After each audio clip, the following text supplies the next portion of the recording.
I love anime.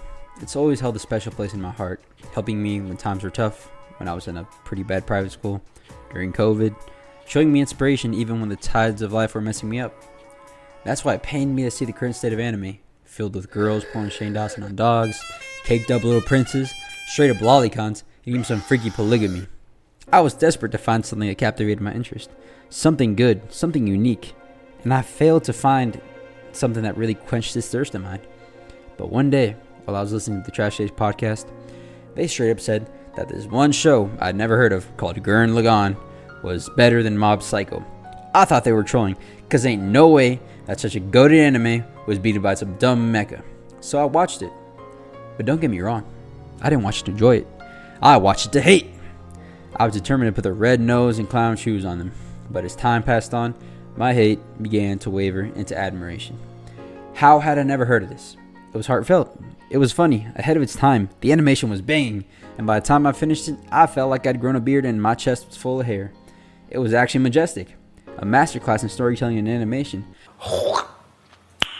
Nice. How had I never heard of this? So I began determined to preach the show, and today I'm going to tell you what Gurren Lagann is, and why it's still the GOAT.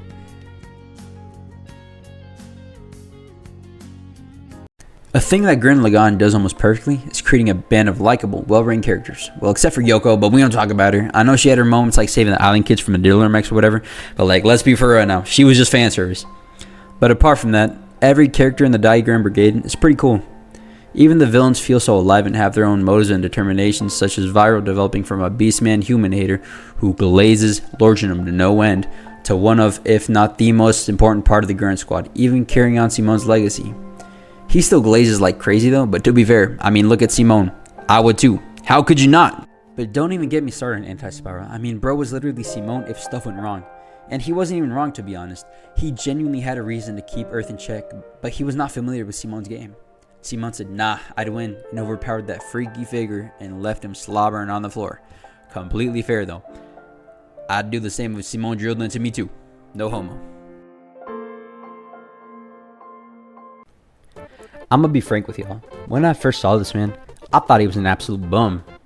Dude was banking off of Simone's talents constantly, and he would not let Simone think for himself. He would always overshadow Simone, take most of the credit for Simone's feats, and left him alone.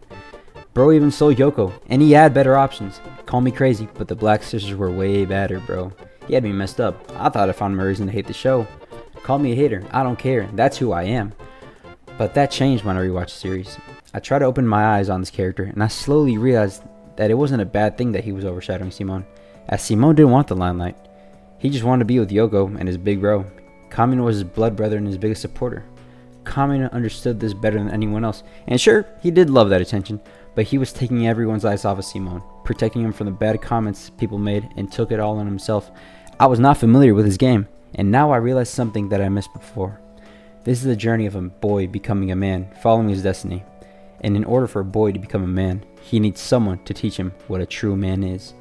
Kamina showed him how to be a leader, to be a man, to not doubt himself, and even if he does, he'll always believe in Kamina. The Kamina always believed in him. That reality had me crying, poetic for no reason. I was just trying to hate, and instead I found myself wanting to inspire my siblings the way he inspired Simone. Kamina, he deserves all the praise he gets, and I understand why he's one of the GOATs of the series. Enough about Kamina though. Let's talk about the other big bro in the series, Kittan. It pains me that people always look past him as one of Daigren's leaders, but he has that dog in him.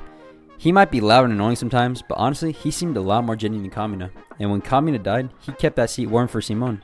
Bro is really out here hitting the nastiest setup for Simone. He's selfless, and he isn't trying to be like Kamina. It's so refreshing because bro actually has some respect for others. He always takes a back seat and supports the best he can, always concerned for Simone and considering him, unlike Kamina who pushed him recklessly and almost got them killed several times. We gotta talk about the moment that truly made him number 2 for me though, his ultimate sacrifice. I'm not gonna lie, when I first watched the series, I thought they were done for. Everyone except for the GOAT Kittan and fanservice incarnate straight up got jumped and washed, and since it was a late 2000s anime, I thought everybody was dying at that point. But instead of crashing out, Kittan, he stayed on that timing and he threw himself into the anti-spiral. Bro had me feeling some type of way for real. He knew he was gonna die, and he didn't know if it was gonna work, but like I said, he got that dog in him. He might have died, but his last wish was the only reason they made out of an impossible situation. Kamina's bum ass could never. Anyway, Kittan is truly the GOAT, and I'm tired of people acting like Kamina's better. All jokes aside, I know the importance of both brothers, and I love them both equally, to be honest. I just like clowning on Kamina more. I think they should both be appreciated, and I really enjoyed Kittan's character. That's what I'm talking about! That's why he's the MVP! That's why he's the GOAT! The GOAT! Let's not get crazy though. Let's remember who the true GOAT is. The man whose drill not only pierces but creates the heavens. Simone the Digger. When I first watched the series, I was conflicted about Simone. Bro had the balls of a wet paper bag. He couldn't do anything without selling or soiling his pantaloons. But I got hooked on Simone through the small but huge glimpses of potential he displayed, always pulling through when needed the most. He felt more human, more developed. He felt real. When Kamina died, it felt like we were suffering with him, going through grief, feeling like no one could help him or understand him. I know emo Simone gets a lot of hate, and I won't lie, it did get a little annoying sometimes. But y'all gotta remember, he's 12 when Kamina dies. I know half y'all would take it way worse than he did, but that's not my point. My point is instead of letting that loss break him, he pushed forward with that never back down, never what type mentality, giving that crazy speech about being Simone the Digger, you know? That moment had me mad geeked on some left pocket dog shit, and once he actually broke past Kamina's shadow and became the leader of the Gurren, I'm not even gonna lie, my tip was cream. He became a leader, more dependable, stronger, and kinder than Kamina. He feels a lot more involved with the team. In contrast to Kamina, he turns Kamina's catchphrase into the team's mantra. I don't care.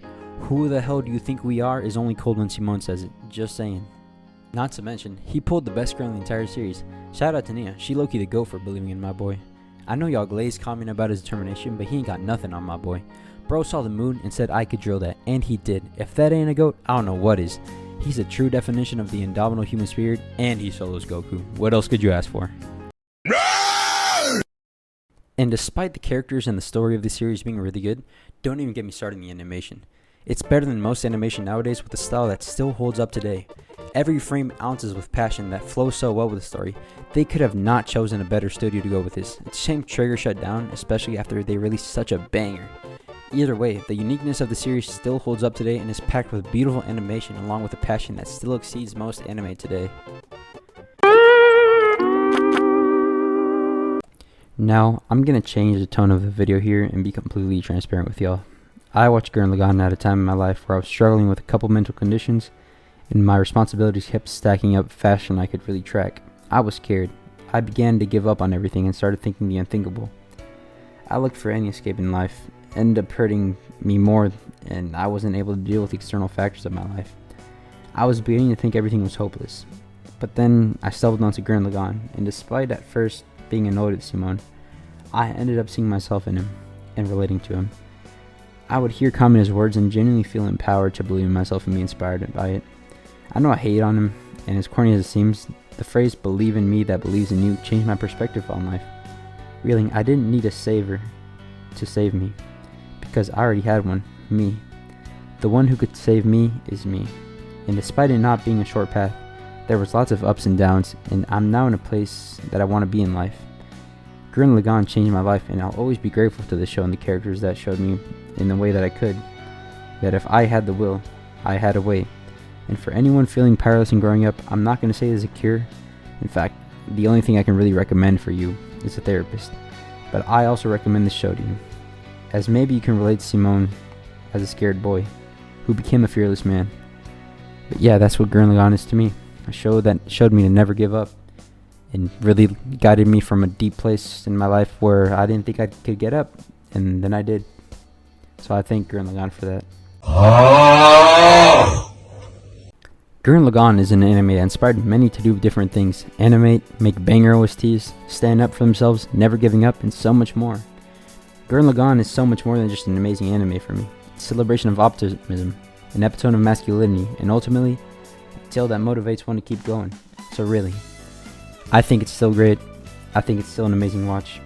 And I think it has a tale that's really, empowering, especially to young adults nowadays. People like me who just graduated from high school, going into college, going to new times in life, and really sometimes feeling down about it. But whenever I look back at the series and what it did for me, it really is just a beautiful lecture for others to keep on going and to never give up.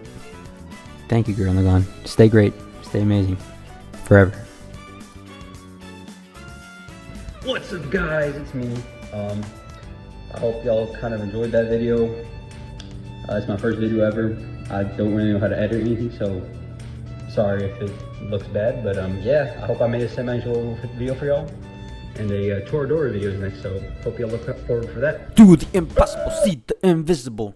Roll, fight the power. Touch the untouchable, break the unbreakable.